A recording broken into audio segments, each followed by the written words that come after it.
podcast is here to uplift, encourage, and support all people to create and build a community surrounding their goals, discover new talents, and learn new life skills.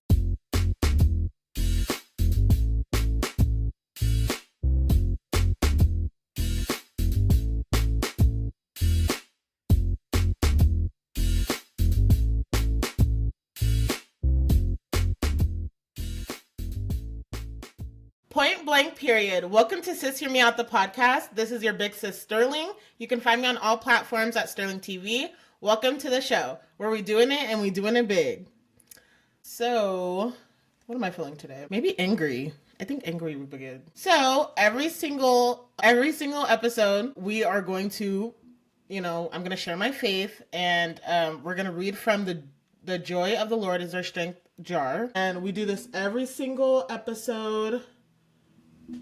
Can you see it? There we go. There you go. And it says, read me when you feel happy, thankful, angry, anxious, lonely, and sad. And today we're going to read angry because during this time period, this is part two. This is part two. This is story time. I'm basically going to tell you guys about the two people I met on Tinder and how they changed my life forever. Yeah. So we're going to choose angry because I'm even to this day, I'm still processing, and I'm still mad at myself for what I was doing back then. Because I wasn't using my head.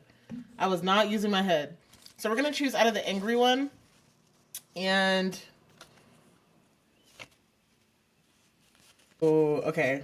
You know what? This one eats so bad, guys. I'm so excited to share with you. And you know what? I didn't even say it. It's Jesus time. It's Jesus time. It's Jesus time. It's Jesus time. Okay, enough of that. Okay, we're reading from Psalms.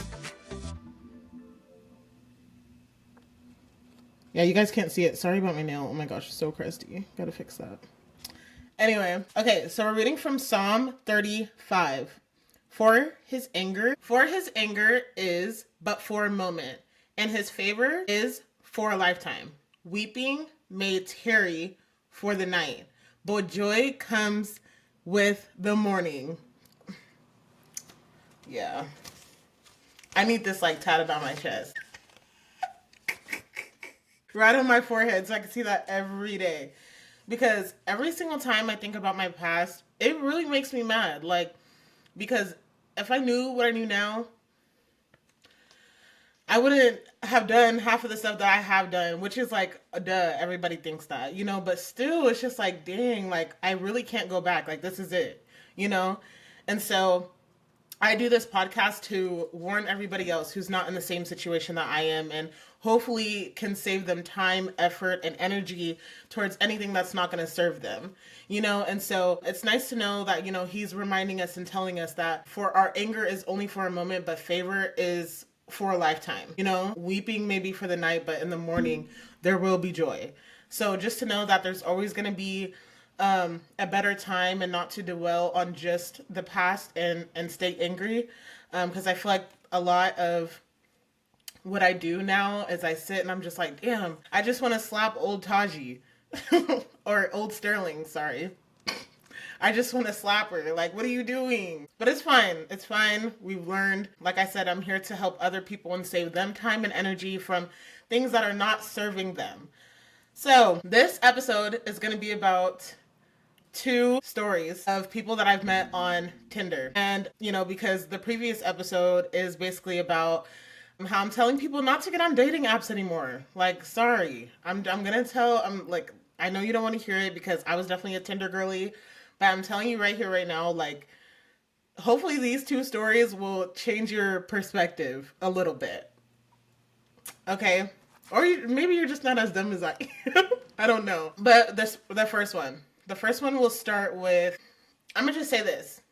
If you have a big heart and you feel deep sorrow for people when you see them in a hard situation and you're in a better situation, you automatically want to help people. Dating apps can be really, really, really, I want to say scary for you, or it can trap you. And I want to say this because there's a lot of people on dating apps that are looking for somewhere to stay, somebody to trap, somebody to. And I'm not saying every single person on there is that, but I'm saying there are people like that. And if you have a big heart, you can definitely mistake love for compassion.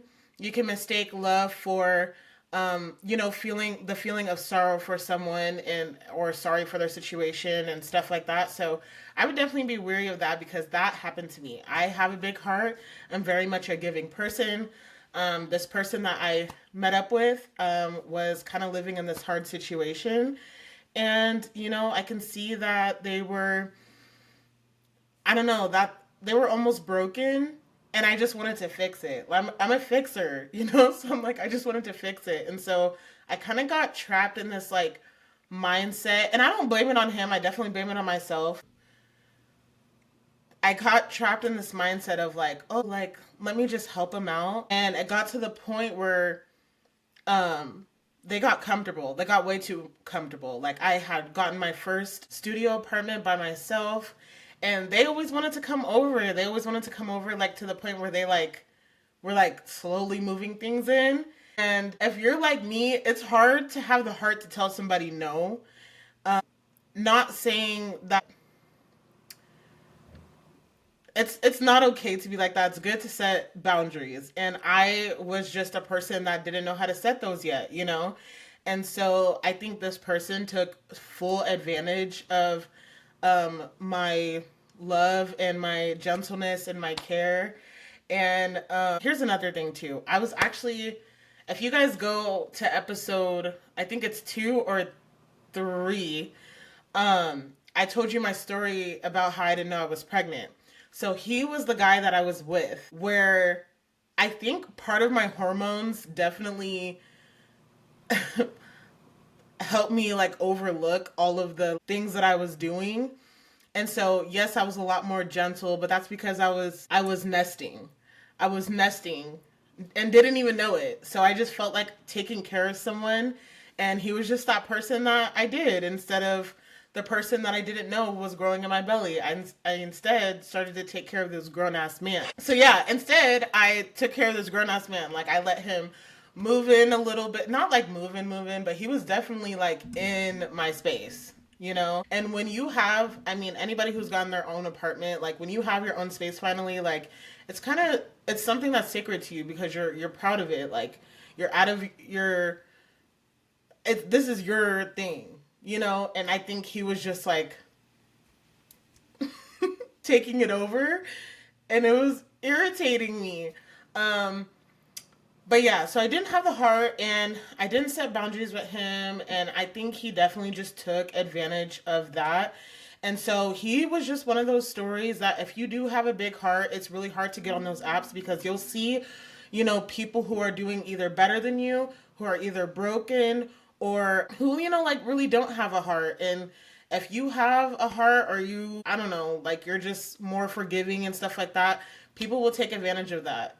So yeah, he was lazy. He couldn't drive, didn't have his license. And I'm not like bashing on anybody who didn't have their license, but for like me, I was in this period where I was like moving my life forward finally, and being with him just like set me back, where I could have been. He didn't like, again, go watch episode 3 because as he couldn't drive, I had to drive myself to the hospital while I was having contractions. And if you ever been pregnant or seen somebody have contractions, I could have died that night. And it's like he was there for no reason. He was there to just look at me, And so it's just like, remember those things when you're going out with these people and these men. Like, see if these are things you can handle when there's hard situations, because yeah. He would call out of work all the time. And, it came to the point where I was almost like waking him up every single day to like get there. And it's just like, I'm already struggling as a 21-year-old. Why am I over here being a mother to you? I'm the oldest of 7, and I think that definitely has something to do with the way I'd like to fix people because I like to be a helper. And I feel like for him, I was just able to be that helper for him.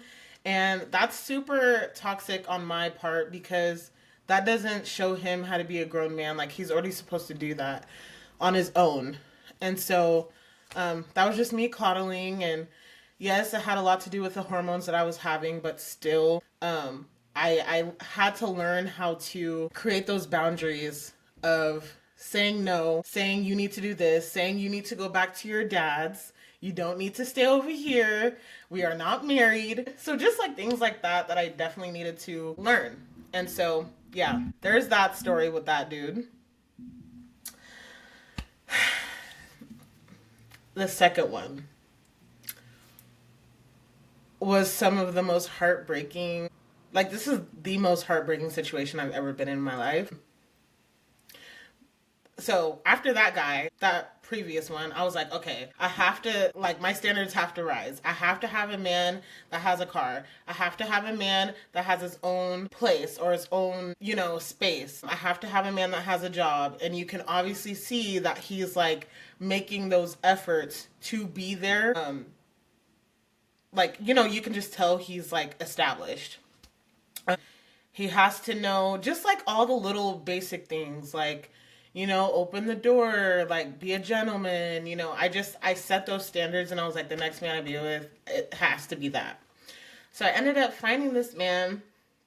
And also the last guy was white. I said he has to be black this time. So the guy that I met, he was black.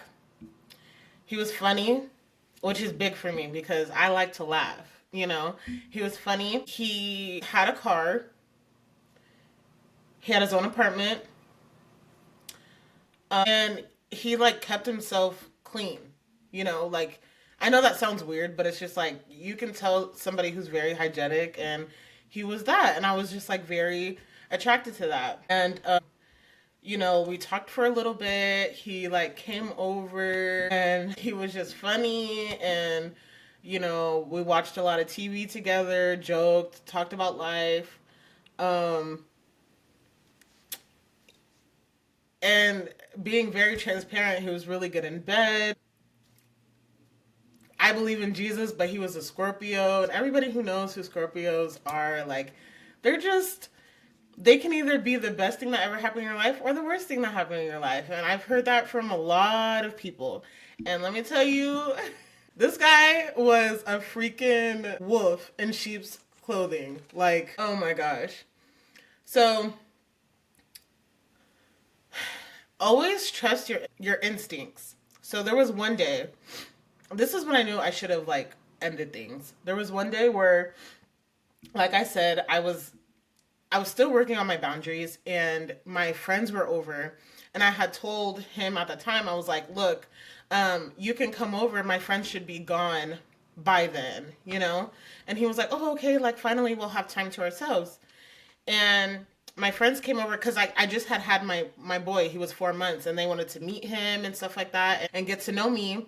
And so he came. My friends were there. He came and he was like, so why are they here? And I was like, what are you talking about? Like, and he was like, you said they would be gone. Like, why are they here? Like, I don't understand. And he started to get loud, and he was like, I can leave.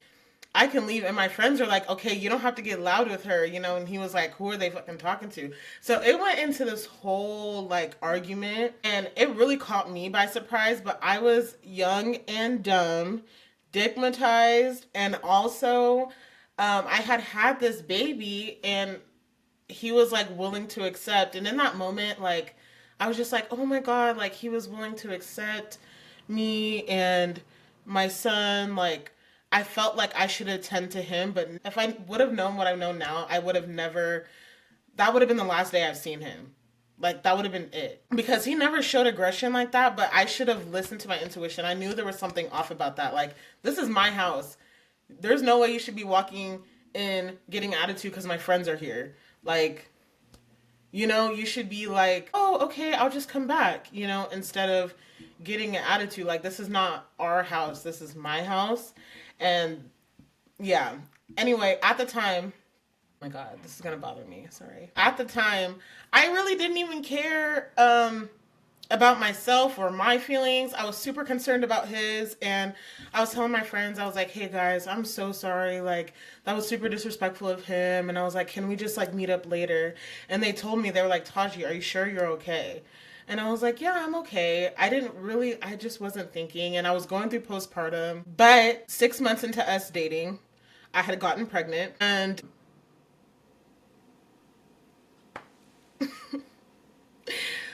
oh my gosh, this is tea. This is tea. So there's this Facebook group that's like, are we dating the same man? And this dude ends up on that app. And I never had dealt with anything like this because I told him, I'm like, I tell people all the time, the people that I go out with, like, if you want to cheat or anything like that, tell me, let me know. Like, I'm never going to just like beg you to stay. Like, I'm not going to be mad. Like, just go. Anyway, he ends up on there. People are hitting me up. And I told him, so he's not from here. He's from somewhere else, out of the state. And so I told him, I'm like, if you were to ever cheat or anything like that, I would know. I know a lot of people over in my area. So just be careful, just be careful about what you do. Because I'm not saying I have eyes everywhere, but I'm just saying, like, I will know. And he was like, I guess he didn't take me serious because I knew within an instant. And he was on the app and she was like, the girl posted me on there and was like, this is his girlfriend that he's cheating on. And I was like, oh my gosh, you got me in this shit, in this mess. People are looking at me like I'm crazy. I'm like, boy, like I told you, if you wanted to do what you do, just go do it and let me know, But instead, he embarrassed the f out of me. They thought the child that wasn't his, they thought that was his child because the girl went to my page and was like, oh, and he doesn't take care of his kid. And it was my kid that I just had. So it was just like, it was so messy and so gross. But at this time, I was already pregnant. So it was like,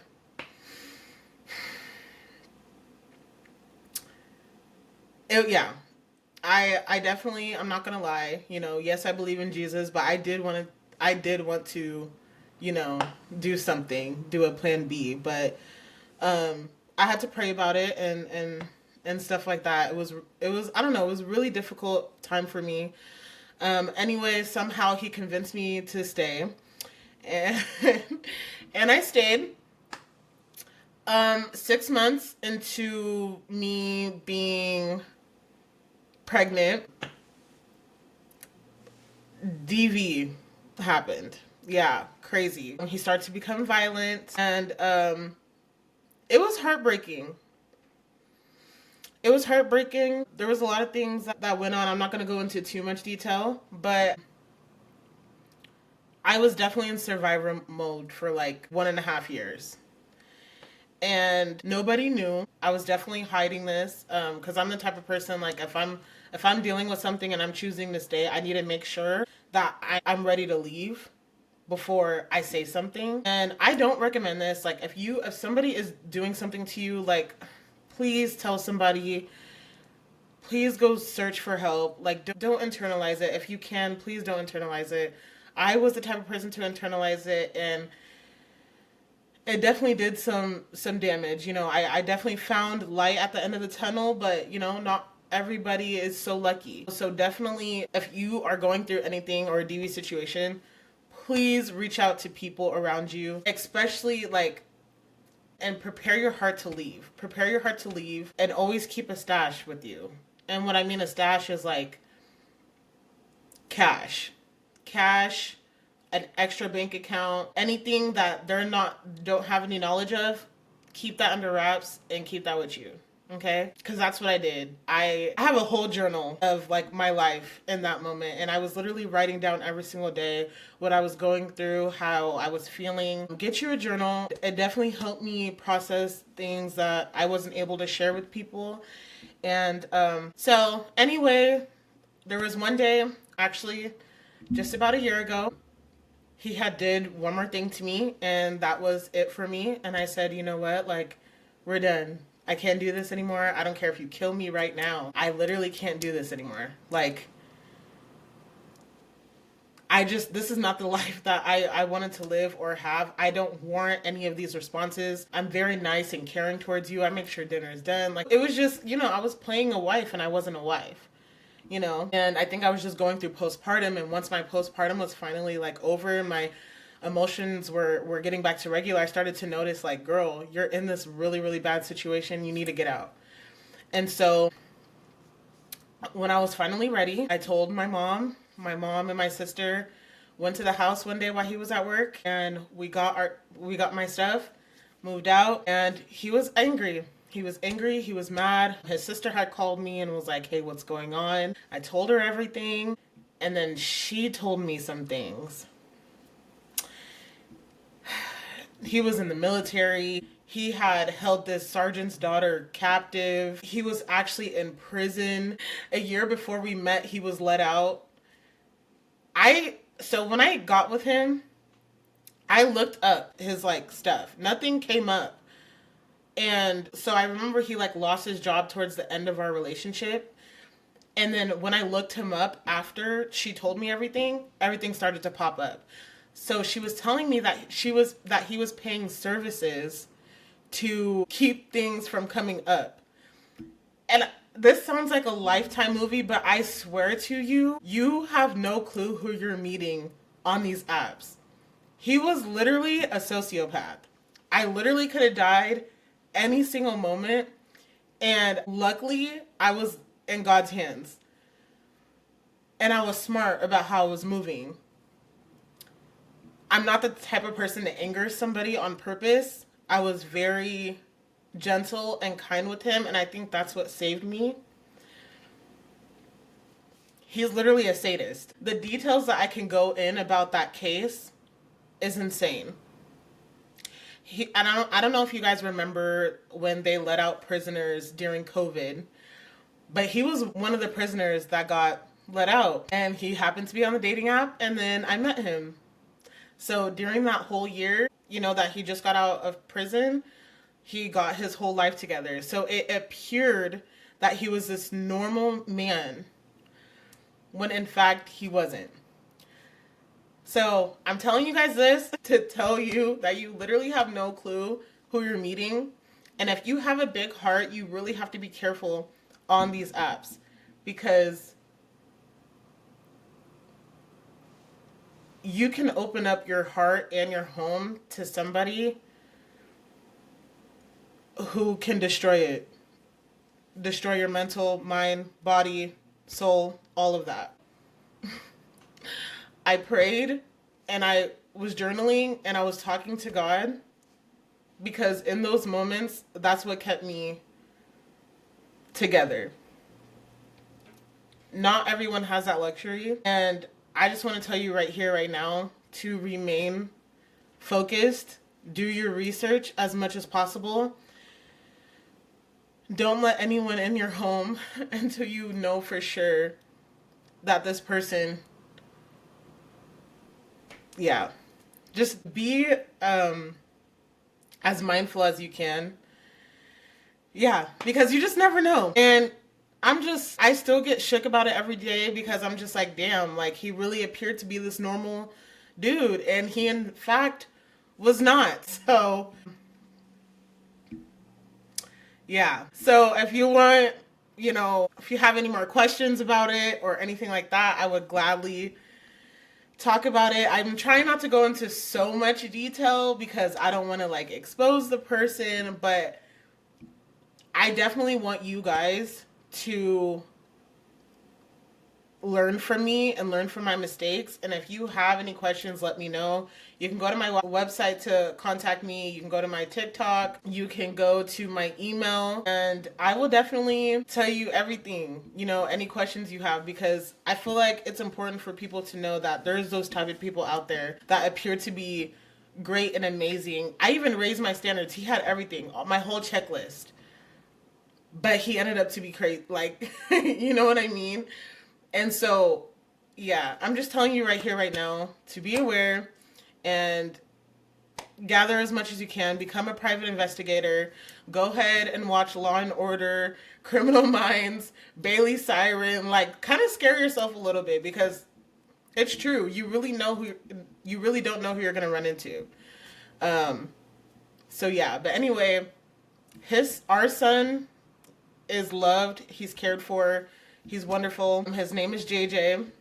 He's super cute. You'll see him in my TikToks, in my Instagram. He's the most adorable kid.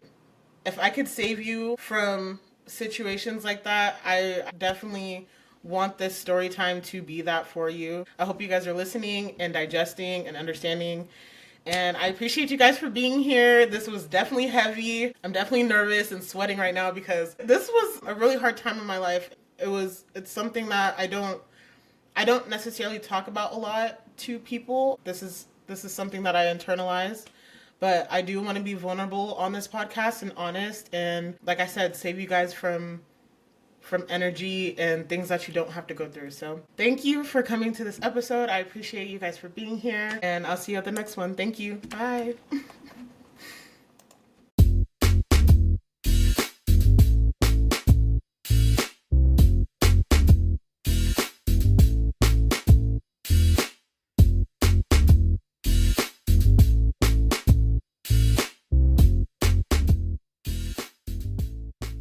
Bloopers with Sterling.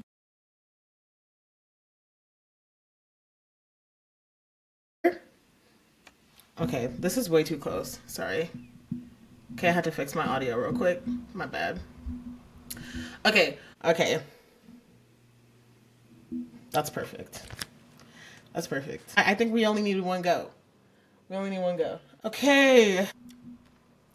Okay, this is my mission statement. This podcast is here to uplift, encourage, and support all people to create and build a community surrounding their goals, discover new talents, and learn new life skills. Okay, we're going to say that one more time. This podcast is here to uplift, encourage, and support all people to create and build a community surrounding their goals, discover new talents, and learn new life skills. Okay, we're going to try that one more time. You know.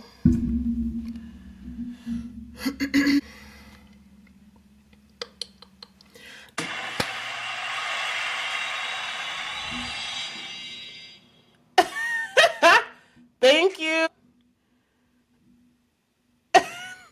Thank you, B. Okay. All right. Let's have everything stop moving, because Jesus. Okay. Let me back this up a little bit. Like right here.